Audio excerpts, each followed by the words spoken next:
Gitobe Bwambarangwe nta kibazo rero nashaka no muri komine Busoni hazoni bita Kabanga igihande abandi ba Kabanga nta kibazo gihari kubera aho tuzi ko imvura igwa mu Burundi ahanini imiyaga iza navuga ivuye mu yahari bita Indiana tubona kanya gace nka Kirundo ariko kamagahura n'isi n'iki gihe kandi kera kari kigace cy'igihugu n'insiguro zitandukanye nifashishwa hinga umuntu twavuga yuko hakenewe ko haba inguvu z'abantu giti cyabo n'inguvu za leta n'abifasha kugira ngo bashe gufasha abanyakirundo kubaho navuze ko tuvuze ko ibikorwa byotuma haba guhangana n'ibita deficit hydrique no kwita ko ari kene ry'imvura nuko haboneka ama projet yuko niyo mvura nk'iguye bayibika ku mitumba icyambere ibijanye no ku miterere yaho nashasheze yakomeza ibiri bugagira Busoni zikona kwangamirwa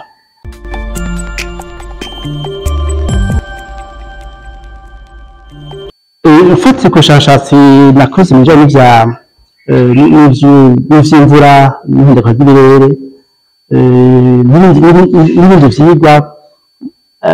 kubona kanya gace nka Kirundo ariko kamagahura n'isi n'iki gihe kandi kera kari kigace cy'igihugu n'insiguro zitandukanye nifashishwa hinga icyambere ibijanye no ku miterere yaho nashasheze yakomeza ibiri bugagira Busoni zikona kwangamirwa uvuga ko ari amakomine uravye mutima iri hasi kuko muri Kirundo nyene nka zya komine zindi hari mu mitumba ikirubutse za Gitobe Bwambarangwe nta kibazo rero nashaka no muri komine Busoni hazoni bita Kabanga igihande abandi ba Kabanga nta kibazo gihari kubera aho tuzi ko imvura igwa mu Burundi ahanini imiyaga iza navuga ivuye mu yahari bita Indiana hana imiyaga ije rero keshi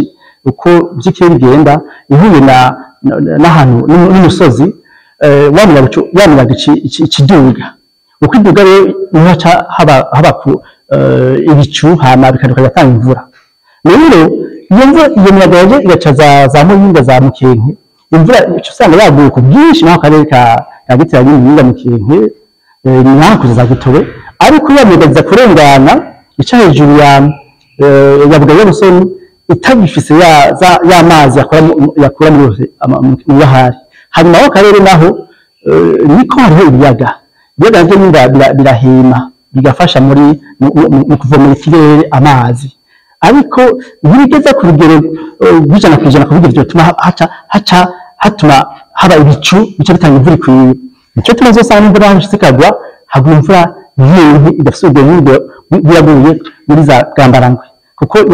imvura ishwasiye muri za Bwambarangwe arumva ko bivuye ku miterere y'isi kubera hari hasi hanyuma kandi yagiye haciye icyo niragiye nuko iyo hirya mu gice cy'u Rwanda hariho ubundi umutumba ari hejuru n'ingwe mba ko ari continuité yabikibira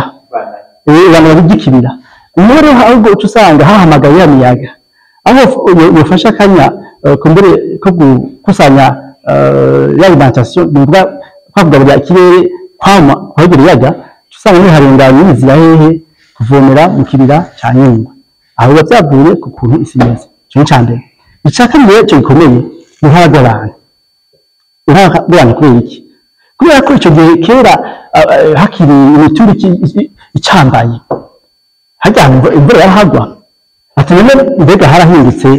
isi yahinduye yakimanuka cyangwa yaduze isi yayindi yari nk'ahantu nyine ariko wumve ko imitumba ubumugiko ukaraba yose ik'abantu hose hararimi n'ibiti batera urabona ko nta rugero ruhari rushimishije rwa kera bivuga ko ibyo twita imiti relative ivyo biyaga bivomera ikirere mugabo wumve ko kera abantu atari benshi mu micungara ihangamiye nivuga ziya ntara ziya komine zibiri za Bugarira Busoni ico gihe haraboneka ico kintu amazi avuye mu biyaga n'avuye mu mpera yose agafasha ya miyaga yasiga imvura hejuru za Mukenke n'ahandi ije kurengana ibyo cyuwe no cyakire amazi menshi ico bikaboneka imvura ikaboneka ariko rero kubera ko nivyo biyaga gusa imitumba isa nkaho by'ukuri itacambaye neza bituma rwa rugero rw'uko kigaruka kwijana kwijana kidakunda naho rero kumva bavuze ko ni bwose bumbuye imvura ari nziza mugabe waje muri bugabira busoni usanga mvura ihari numva ko hariho igice c'imiterere icya kabiri abantu icya gatatu kandi igihinduka muri rusange ikirere nyene yego mukiza kwa Kirundo ni twavuga yuko hakenewe ko haba inguvu z'abantu bw'iki cyabo n'inguvu za leta n'abifasha kugira ngo bashe gufasha abanyakirundo kubaho navuze ko tuvuze ko ibikorwa byotuma haba guhangana n'ibita deficit hydrique no kwita ko ari kene ry'imvura nuko haboneka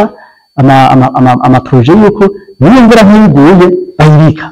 ku mitumba ariko kubika nticoroshe kubera yuko ubundi igihugu bagiye dukimba niyaga ari amazi cigira muri mu kiyaga mu Rweru mu Cohoha na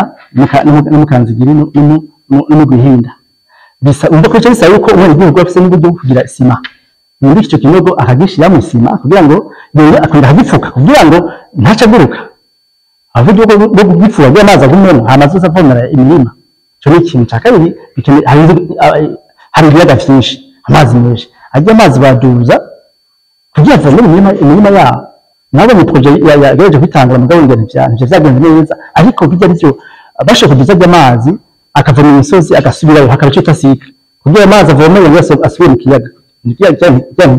amazi akajya akavomera agasubirayo mugabo numva ko bisaba uburyo bwinshi none igihugu ariko bwiwe numva ko atakintu nashoboye ariko se ashoboye yashaka kuvomera abafise imyanya yegere ku z'ibyo biyaga washaka kugira iturima cyo kuvomera ni kurima ahanini ibitego bidasaba umwanya muremure byovuna kuvomera kubera kwa kuro wa muco guhangana n'ibiza uyu mugambi w'umuvuze nyine hari imyaka itanu yo kuvomera imirima bakoresheje ibyo biyaga ariko babandanije mu kubivuga aho mu baba naho rero ubwo cavuga nti harakenewe ko haba akigoruka bose n'ugiye kuri urugero rw'iyo n'aba abaturongoye kuva ku rwego rwo hasi kuduga mbere n'abafashanya ariko ya leta partenaire nabo bakabona icyo kibazo gufata mu uje ntaze kuvuga ko umugambi kugira ngo gusa agire icyo bita ngo kugerageza ahubwo babone ko bikunda kabone yuko muri kazoza Kirundo zijya kaminuza zifite ikibazo hama habe nuvuga ishaka rya bose shaka aho nibaza nikibazo byo nibaza ko nta ubutanga nyinshi nziza n'abantu bajejwe gutunganya igihugu kuko musanzwe abantu bahiririza barimura kurimura rero banza kunda amatungo ya leta iyo amatungo ya leta kumbera aho usanga aho yabonetse ari ahantu hamwe yasanze hafashe ahubwo icyo umuntu yakora mu guhimiriza ko mbere abantu baraba amatungo yo kwakira abantu baho niza n'isire bakabaragira ahantu nyine hasanzwe hifashe hakomeye novuga atamangenge hari kuko ntiva mangenge n'isi baje mu rindi nibaza ko aho hasha kuba hoba gukebura kumbure muri kazoza ahabaye ibintu by'iriza n'isire mu kwimura abantu bakaraba ahantu habereye leta nayo igashiramo ibivuga kugira ngo ihige ahantu habereye yategekanye nk'uko usanzwe biri mu bintu bita plan de contingence ariho ku rwego rw'igihugu no ku rwego rw'intara n'amakomine bakerekana neza ahantu mbega habaye ikiza niho twoshira abantu bagatekanira ahantu nuvuga hadafise ubwo buhuhe cyangwa amangenge kuri saha kubera ko nk'ubu ariko bategura iyi CD nshasha kumbere yashaka kuzoshira mu bintu baka amélioration mugabo kumbere kuzaze guhogwa habari hagahaze ufatiye ku curi bukeneye dufatiye no kwihangiro abakunzi b'amareta bihaye bavuma nama mpuzamakungu y'amakope n'ibindi habari akantu gahaze kuko twebwe imisanzu mu Burundi tugiye kuja muri ya ntumbero hanini y'ibikorwa byo gukingira bene igihugu bigufasha guhangana n'ingaruka z'ingaruka ry'ibihe haba mu burimyi haba mu bworozi haba mu nyubako amasekiteri nka yose bivuga ko imigambi byosabwa byo biza muri ya ntumbero yo gutuma igihugu agira nivuga wa mwizero wuko ejo ashobora guhangana n'ibiza n'isibe icyo naheruko ni uko twege kuba turi mu bihugu bigaramiwe suko ari twenyine niko tudafise ubasha nyabwo bukwiye guhangana ajya Masedoni rero imigambi yojamo byosabwa nivyo fasha umwe igihugu na leta ubwayo gushiraho ingamba canke ingingo zibereye zifasha guhangana n'ibiza bitandukanye n'isi.